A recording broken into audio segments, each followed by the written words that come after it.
Hi, friends. Your old pal Papa Dale here once again, continuing the series Christ versus Culture. This is a series based on 1 John 2:15, which says, "Love not the world, neither the things that are in the world. If any man loves the world, the love of the Father is not in him." And of course, that means that we must prioritize Christ Jesus more highly than anything else in our life. Now, this is just one of literally hundreds of videos on this topic that I'm making or have made based on Bible teachings and that I've written articles about. The purpose for creating videos and uploading them is to provide a body of content for the Christian community that will help educate them about the Bible and about Christ, and also a body of content that will be left behind for those people who are left behind after the rapture. Now, it's important that you know something about anyone who says they're going to teach you about the Bible. And so I've made a videotape about, or a video on YouTube about who I am, a brief one about my educational background, schools that I went to, churches that I've served, and my family. But who I am is a retired pastor, teacher, evangelist, chaplain, theologian, and I've done a lot of things in 50 plus years of service to the Lord Jesus Christ. And so you need to know a little bit about your Bible teachers. The most important thing you need to know, however, is what they're teaching consistent and congruent with the Word of God? You got to check me out. You got to check anything that anyone who claims to be a Bible teacher says against what the Word of God says. So, today's lesson is why people believe lies. People believe lies all the time, and it's harder and harder to discern what the truth is. We get lied to by everybody, by government, by media, by billionaires, by the medical community, by the pharmacy communities. Everyone tells us lies so that they can gain more control, power, or money, or importance for themselves.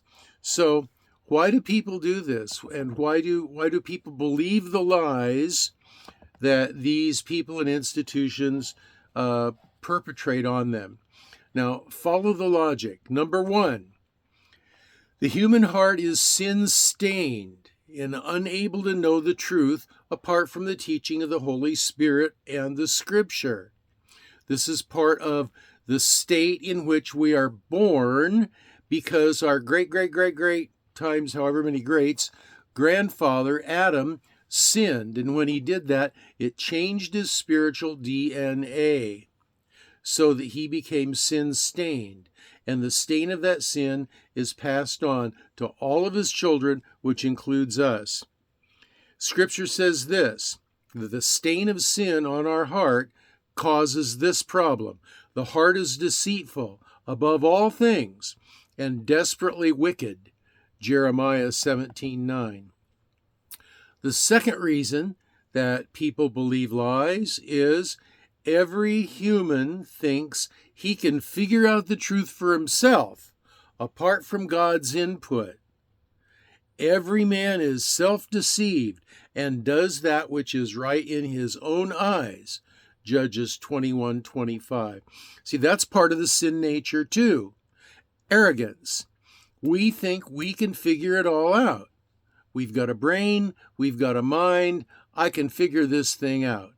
That is arrogance. Number one, you have a brain and you have a mind, but it knows about that much of the nature of reality. Can you explain to me the Pythagorean theorem? Can you tell me what is the final number of pi? Can you tell me can you tell me why the stars exist or why we exist? Can you tell me what is the nature of intelligence? What is the nature of imagination? What is the nature of thought? You don't know. I don't know. Because we are very, very limited. We are not only arrogant, but we are ignorant. Point number 3, this is the essence of sin, human arrogance.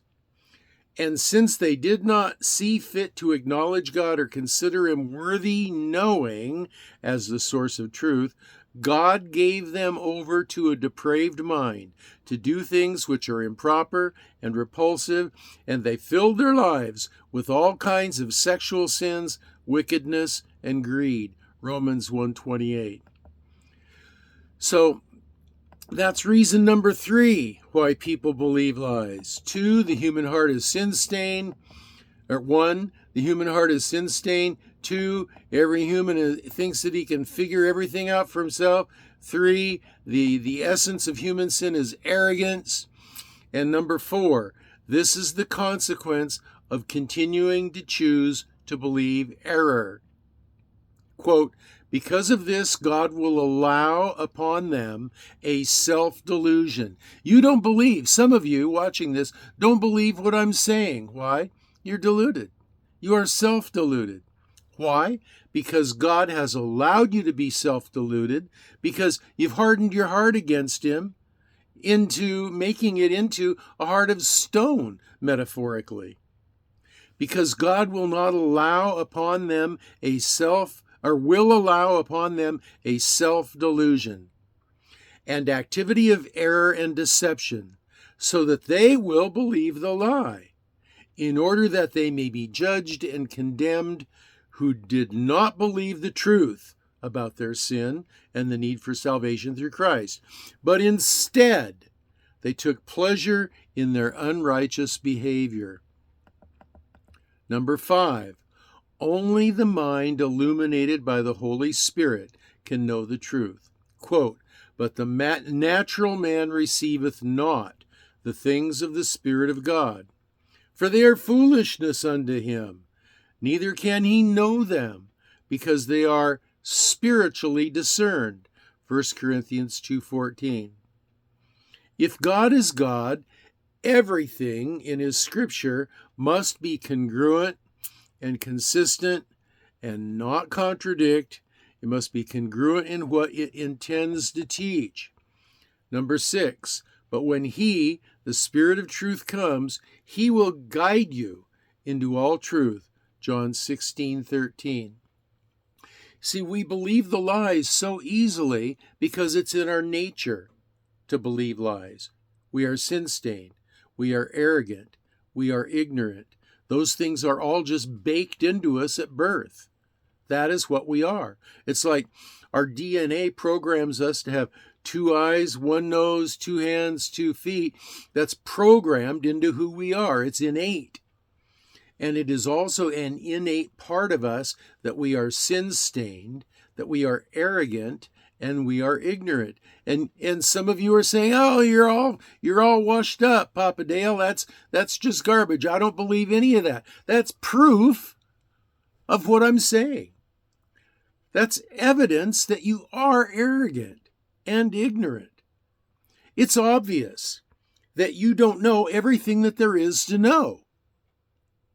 We are too small and finite compared to all of the grandeur and the largeness and the vastness of the world and of space-time matter and of energy. We are too tiny to know everything that there is to know about all that stuff. Yet, we assume that we can figure it all out because we're arrogant. It's just our nature. And what religious people do is they cherry pick to accept only what they agree with. And it's neither logical nor honest. Integrity requires the rejection of scripture twisting. That's what most people do. They twist the scriptures to make the scripture fit what they want to believe. No, you're supposed to change what you believe to fit the scripture. It's the ruler. You can't take a ruler and set it beside a piece of cloth and and say, okay, the cloth is this long, and that's a foot. The ruler, it doesn't matter. That's a foot. You can't do that. There are objective realities. And we can't twist Scripture to make it fit what we want to believe, or else we are living in error. The only honorable thing is to submit our will to God's will by submitting our life to the Word of God. You see, it's like this. If you are the member of an orchestra of 1 billion people, and everybody in the orchestra is following the conductor, but you decide instead of playing a Mozart waltz that you want to play a piece of New Orleans jazz, and so you start playing something totally different as loud as you can right in front of the microphone, and well, everybody else is trying to play this waltz according to what the conductor is teaching them to do. You're trying to do something totally different. That's just not going to work. That's just not going to make for a nice orchestral performance. Or take it another thing, into the world of sports. Let's say you're a soccer player and the coach says, this is how we're going to play. And you decide, no, I'm going to play however I want to. You get out on the field and you just run all around. You don't get out wide for passes. You don't play a team game. You just demand the ball all the time. And wherever the ball is, you just run to it. You play how you want to play. Well, now that your team only has 10 people trying to play at a team, but what makes it worse, the 11 people on the other side are having an easier time to defeat you because you are screwing up your own team. You got to follow what the coach says. And in life, we got to follow what the Creator says. Yahweh is the Creator God. Yahweh in the Old Testament is Yeshua in the New Testament, which is translates into Jesus in Greek, which the New Testament was written in. Jesus is the Creator.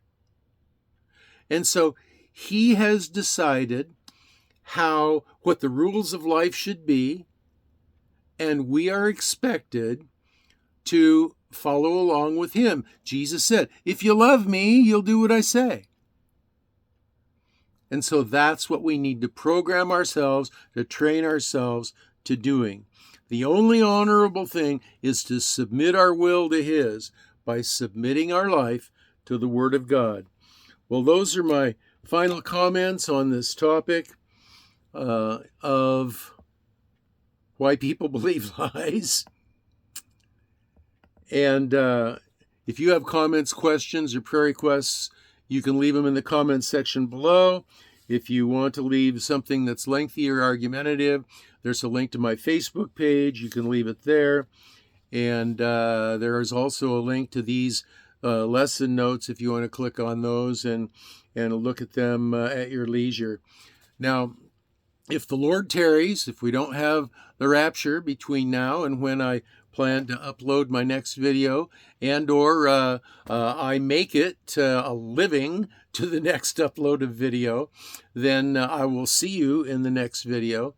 And until then, this is your old pal Papa Dale signing off and saying, I'm going to pray for you that you will be well and be blessed. And that's 1, 2, thumbs up.